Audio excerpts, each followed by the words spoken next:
Hello everyone, this is Joey Bushnell of webmarketinginnercircle.com. I have with me today an absolutely fantastic special guest. He is Joe Sugarman. Joe, thank you very much for being with me today. Well, it's wonderful being with you, Joey. Thank you. Joe, thank you very much. I really appreciate it. Joe, can you just let us know how you first got into marketing and advertising? Well, when I was in high school, I was a photographer. I was a school photographer, and I had my own column. And people would enjoy the column, but it was a very conservative school. And so I couldn't say what I really wanted to say. And then finally I decided, you know what, I'm going to come up with my own newspaper, my own magazine. And so that's what I did. But I had to go out and I had to sell advertising, and I had to recruit writers. And so it was my first experience, and it was eye-opening. I mean, just to get people to advertise in your publication.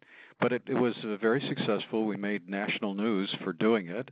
And we did well. Now we only had one issue, but it was a great issue, and everybody enjoyed it. And I went on to college to enter journalism. I was going to be a journalist. It didn't turn out that way, but that's what I was intended to be. Mm-hmm. Okay, and you've had quite a long celebrated career since then, Joe. So what would you say would be some of the highlights of your career? I know you have a few books that you've published, which I've read, which is what prompted me to get in touch with you. So what would you say are some of the best bits of your career? Well, we were the first company to introduce the pocket calculator, the integrated circuit. We were the first company to introduce digital watches, and this is back in the early 70s. We were also the first company in the world, actually, to take credit card orders over the phone. And wow. As a matter of fact, it was illegal at the time.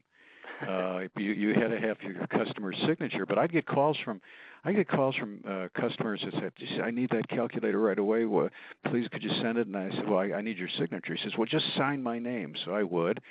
And I noticed that after several months that nobody ever took advantage of it, and it was kind of confidential. So I said, you know what? What if I put in my coupon, credit card buyers call toll-free, which I did.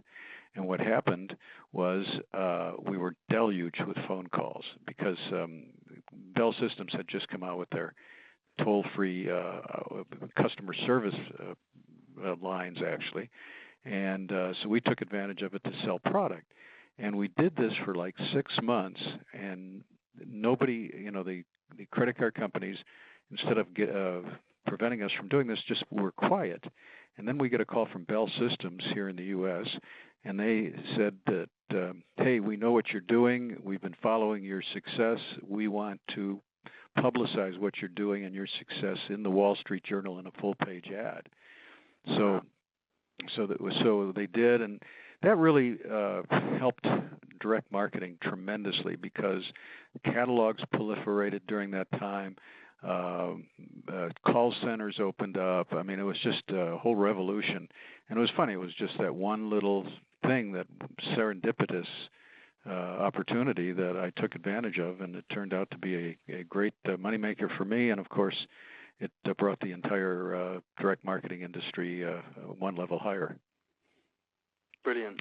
So the toll-free number, I'd say that was probably among my best successes. But I also had, we were one of the first to do infomercials, one of the early home shopping people, that sold products on home shopping. Mm-hmm. As a matter of fact, I've been in London so many times on QVC there in London, several years, and really enjoyed London. I enjoyed the people, and it was just a great fun. And I continue to innovate in different areas. Fantastic. And if you don't mind me saying, Joe, you've been decades in the industry, and the type of ads that you write, they are $1 million kind of ads, aren't they? You were talking pretty big league here, aren't we? Well, I forgot probably one of the most important things, and that was that I started a company called Blue Blocker Corporation, selling a pair of sunglasses called Blue Blockers. And that product, we sold 20 million pair, and we used infomercials and print, and we used home shopping, and we used just about every conceivable marketing method. And some months selling as many as 300,000 pair. And this was all over the world, including, of course, England and the common market, the euro. So anyway, it was a huge success, and that was probably my biggest success. But I've had a lot of others, and probably the biggest thing about me is that I've probably failed more times than anybody can possibly imagine. And it's through failure. It's through failure that you learn and you grow and eventually you'll be successful. The key is never to give up. Sure. Thank you for that. Yeah, brilliant. Okay. All right, Joe, so the questions that I wanted to ask you today, they are they're inspired by the books that you've written. And I just wanted to go through some of my favorite bits, and if you could just sort of let us know a little bit about them, and maybe at the end we'll discuss some of your books as well, if that's okay. So my first question for you would be, in your book Triggers, you talk about product nature. And I'm just wondering if you could just let us know what product nature is and why it's so important to understand it well before creating your advert. Well, let's take, for example, let's say product nature. Let's say I was selling a burglar alarm. And what I've learned about selling burglar alarms, but we were one of the top companies selling burglar alarms through the mail.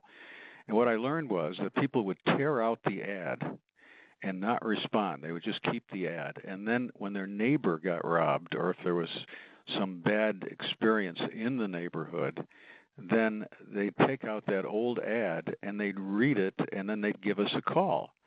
And so the nature of that product was that it was something that when people felt a real need, when it was something where circumstances created the need, they would then respond. Well, you have to know you have to know the nature of your prospect. Another good example is I was sitting in my bedroom upstairs in my home. All of a sudden I see an ambulance pulling next door to my neighbor's house, and out goes my neighbor who had a heart attack and died. Now, prior to that, I had this insurance agent constantly calling me, telling me I should have insurance, and he'd come to my house and buy a few pocket calculators. So he became a friend. And then when my neighbor died next door, and he was a young kind of guy, I was really shocked. I called up my insurance guy, the guy that had been badgering me, and I said, hey, that insurance you were talking about, I think it might be a good idea. So that's product nature. Okay. And you also talk about prospect nature as well, Joe. Is that sort of linked with product nature? Yeah, you've got to understand your customer. You've got to learn everything you could possibly find out about what is that customer about. And in my books, I talk about some beautiful examples of that, where if you discover the nature of your prospect, and again, that comes through learning about that, you really have a powerful, what we call a psychological trigger. Well, I think a real good example that I learned this from was there was this guy that was the best salesperson in this store that sold television sets and washing machines and everything like that. And he was the most successful salesperson they'd ever had, and he was retiring, and he was going to give his speech, and he decided he would tell everybody what he did. And what he did was he would look at the people that would walk in the store. He would just be standing on the sidelines, and then when he saw somebody turning the knobs of a television, he knew that person was a good prospect. So I hope that answers your question. But I've got a lot of examples of the nature of prospects and how you could determine how to deal with them and how to interact. Absolutely. Okay. There's something that you talk about in your books as well, which is where you basically say that you can, when someone is reading a written ad, that you control the buying environment, similar to like when someone is in a shop, that they're in a buying environment. But often, when I first read this, I thought, well, how can you possibly control it where someone's reading your ad? How do you control the buying environment? So I was just wondering, how do you do that, Joe, in your adverts? How do you control the buying environment? Yeah, I mean, if you're going to sell an expensive product, you want your ad to reflect the quality of that product. You want to create a buying environment where people will feel comfortable. A good example is I went to an art gallery, and in the art gallery, the paintings were on the floor, and it was kind of schlocky looking. I didn't expect to pay much for any painting that I'd buy there, but I went to another gallery, and the gallery had carpeting, and they had pictures where they were hung on the wall, and there was real comfortable chairs where you can sit and discuss things, and so I expected to pay more for that as well. So the buying environment often is reflected in different ways, and you can reflect that also in copy. Yeah. And what do you mean by the slippery slide when it comes to copywriting? What's the slippery slide? Well, when people see your advertisement, the first thing that attracts them is the headline, and maybe the subheadline, and maybe the captions for the pictures, and maybe the paragraph headings, and maybe, in other words, the whole idea of the slippery slide is to get you to read one of the elements, and that element is so persuasive or so curiosity building that you want to read the second thing, like the subheading, and that would be so curiosity building that you'd want to read the first sentence. And when you read the first sentence, you might be so curious, well, what is it? And then you read the second sentence and the third sentence. So you create like a slippery slide. You create something where you can't get off. You keep on reading because you're so compelled through curiosity and through a bunch of other techniques that you read the whole ad. And they say that if you can get the person to read the first two paragraphs, and you're doing a good job of copywriting, that person will read the entire ad. And I've proven that. I've written an entire ad, and where the payoff, of course, was at the very, very end. And sometimes these ads are like they're extremely wordy. So anyway. Sure, and I guess that means that there's no room for kind of boring or redundant paragraphs. Every single paragraph has to really earn its place in that case. That's correct. Okay. In your books, you also talk about how emotion is all important in copywriting.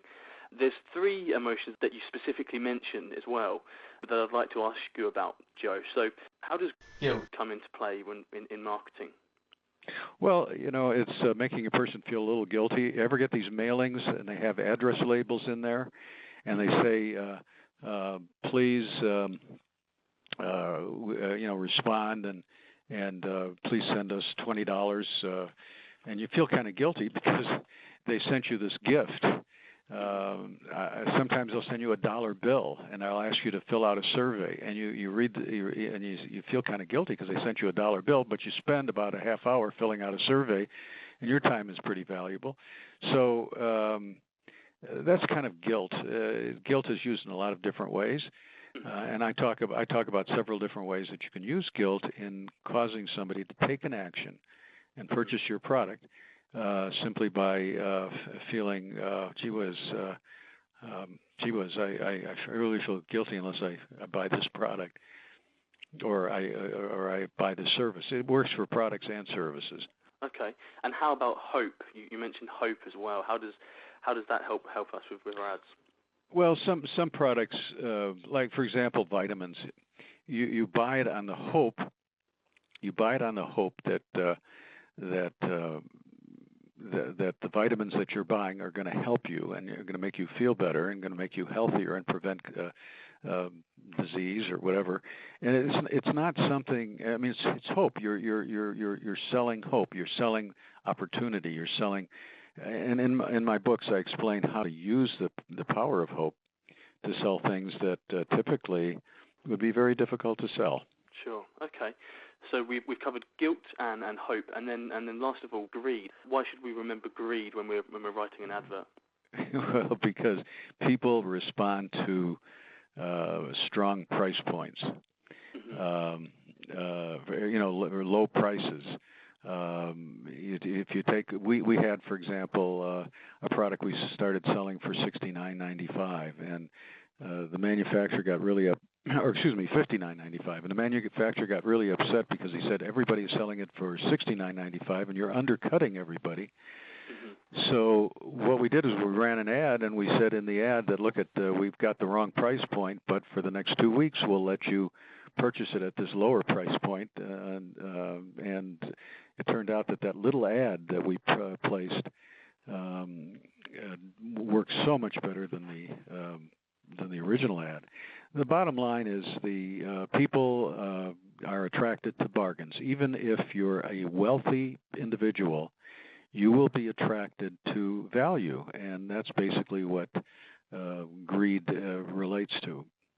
Sure. Yeah, I totally get what you mean. Yeah, if you can get it for less than what you'd expect to pay, then of course you'd much rather do that than pay more than you had to, of course.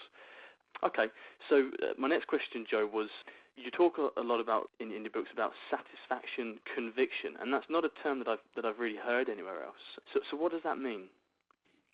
Well, you've heard of the 30-day trial period, the 60-day trial period, and basically it says that if you're not happy, return the product within 30 or 60 days and we'll give you your money back. Well, a satisfaction conviction goes way beyond that. A good example is when we were selling blue blockers on television. We said, when you get your blue blockers, if you're not happy, even if you've waited 2-3 years, you can return it and get all your money back. Well, that was a satisfaction conviction. Basically, it was saying that you've got to be satisfied or you're going to get your money back.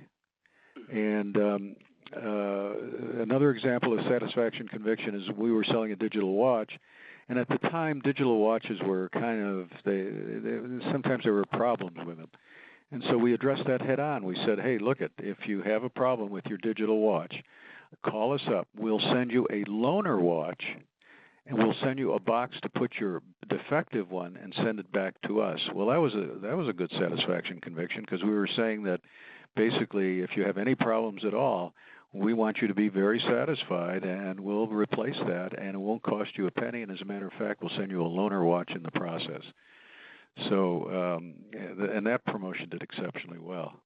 Sure. It's kind of going really that extra mile to make sure that the customer is going to be satisfied, yeah? Yeah, absolutely. Sure.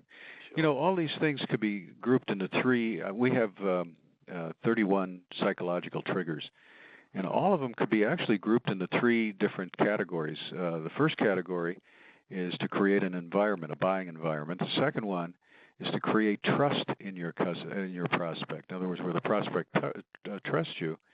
And the third is something that will trigger a sale. Satisfaction conviction is a very powerful tool to trigger a sale. We have had examples where we've had 1,000-word ads, 2,000-word ads, and we change just one word at the end of an ad, changing the satisfaction conviction slightly, and the response will double. And I give a lot of examples of that, where you can double response simply by a strong satisfaction conviction. Okay. You also talk in your books about linking, and again, that's not really a term that I had heard up until I read your book. So what is that, and why does it help us? Well, it's very difficult to sell a miracle product, because you have nothing to compare it to. It's usually a major breakthrough or whatever. What linking does is it links what you already know with the slight or advanced improvement that your product has. So, for example, back when calculators, you were able to store,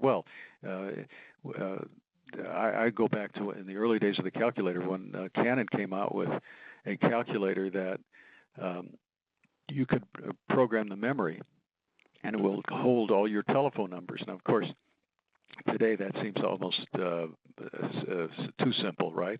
But back then that was a major breakthrough. But how do you sell that? Well, what we did was we related it to a pocket. We call it the pocket yellow pages. And we linked it to something that people understood: yellow pages, a directory, and we explained, of course, how that worked. So that's what I meant by linking. You link it to something that people already understand and can take the next step in terms of being convinced that your product is really a special product. Brilliant. Okay. You also talk about exclusivity, and why is that a powerful factor? What is it about exclusivity that really attracts people to certain product? Well, I use an example where I had the snowmobiles I had an estate up in northern Wisconsin, very snow country, and I had several snowmobiles because I would be giving seminars up there, and I'd have my seminar participants using the snowmobiles. And then I went to the snowmobile dealer just to see what was new, and he showed me the new model that went 100 miles an hour on the lake.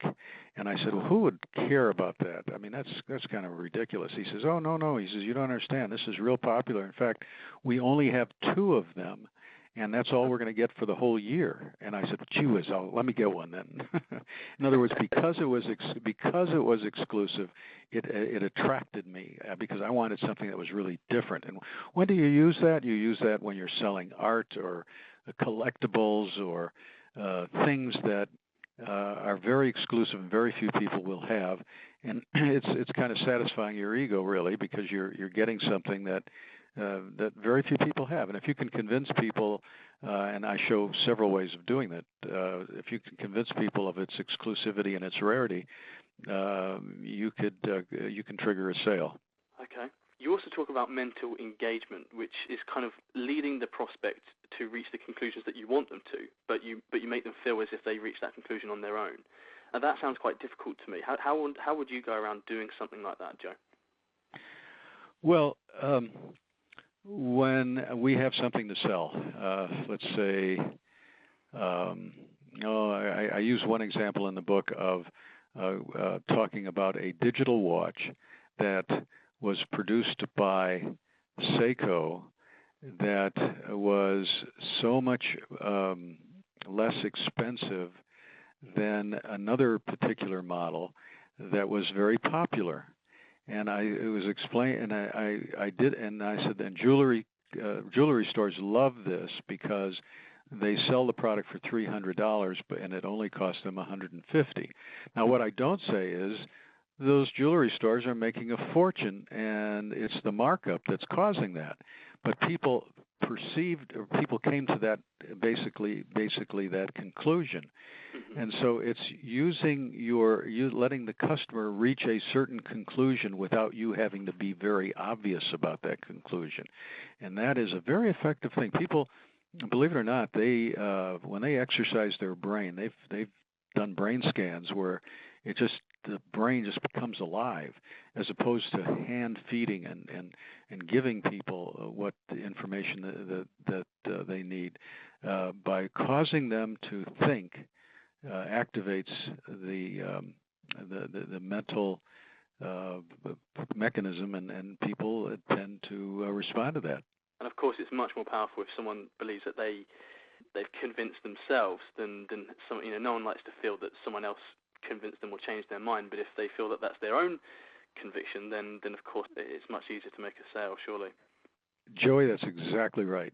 Absolutely. And my final question for you, Joe, was about editing, because I'd imagine that when you're writing an advert, when you've done a first draft, there's lots that has to be chucked out the window. So any tips for us when we've written something? How do we edit it, refine it, make it bring it to that final version? Well, in my opinion, the most powerful thing you could learn is how to edit, because everybody could write.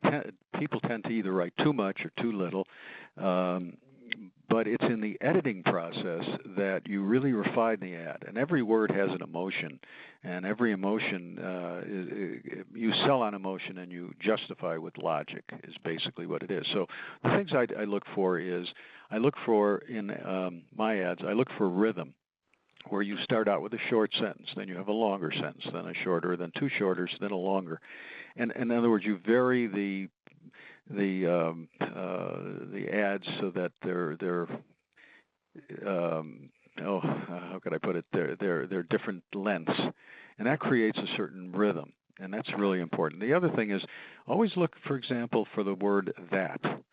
And if you read it, if you say something like, and it's very clear that, you can take out it's very clear, or it has been really known that.